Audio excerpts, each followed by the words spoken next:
Os direitos humanos, né, entendido dessa maneira como a gente entende hoje, a primeira vez que se citou dessa maneira foi na Carta de 48, na Declaração Universal dos Direitos Humanos de 1948, que foi uma carta promulgada, digamos assim, que as Nações Unidas se tornaram signatárias por conta da experiência terrível do nazismo, que matou 6 milhões de pessoas, né? Não foram 6 mil pessoas, não foram 60 mil pessoas, foram 6 milhões de pessoas.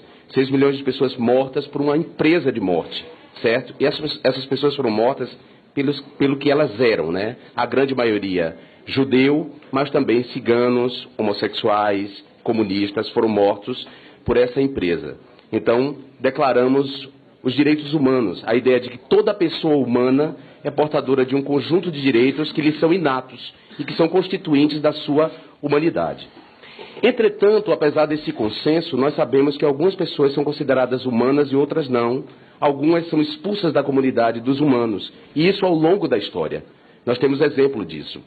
Nós podemos pensar aqui nos povos indígenas que foram exterminados quando os colonizadores europeus chegaram nas Américas, os povos ameríndios, alguns exterminados por completos, outros que sobreviveram em fase de extermínio. Podemos pensar aqui nas mulheres que foram queimadas nas fogueiras da Inquisição Católica durante a Idade Média, ou mesmo os judeus que também foram levados para as fogueiras, os homossexuais também foram levados para a fogueira. Podemos pensar aqui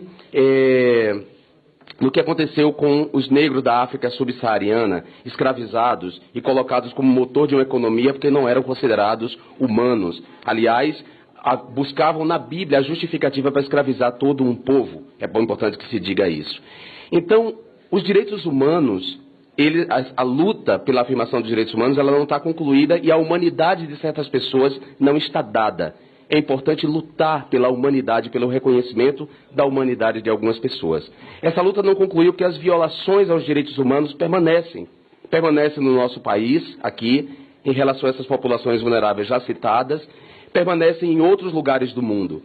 E a luta pela afirmação dos direitos humanos, a luta pela afirmação da humanidade, essa luta não pode prescindir de algo fundamental, que é algo característico da modernidade dos Estados modernos, dos Estados-nações modernos, que é a separação entre Estado e Igreja e a laicidade do Estado. Foi fundamental isso, garantir esse princípio para que grupos que estavam excluídos da comunidade de direitos fossem incluídos, para que sua humanidade fosse reconhecida.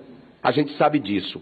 Nós vemos hoje que estados teocráticos, por exemplo, no Oriente Médio, têm sacrificado cristãos, ou destruído, por exemplo, estátuas, uma arte milenar de uma outra cultura, por causa de fundamentalismo religioso.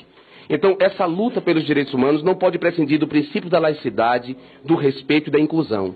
A nossa Constituição diz claramente no objetivo da República, diz lá claramente que é o objetivo da República a promoção do bem de todos sem discriminações de raça, etnia, sexo, ou sexo entendido aí como gênero, identidade de gênero, origem ou procedência, classe social e quaisquer outras formas de discriminação. Então, a própria Constituição reconhece que há pessoas discriminadas negativamente e expulsas da comunidade de direito. E ela coloca como objetivo da República fazer essa inclusão através das garantias fundamentais, que é a elaboração das leis, que vão afirmar, portanto, os direitos humanos.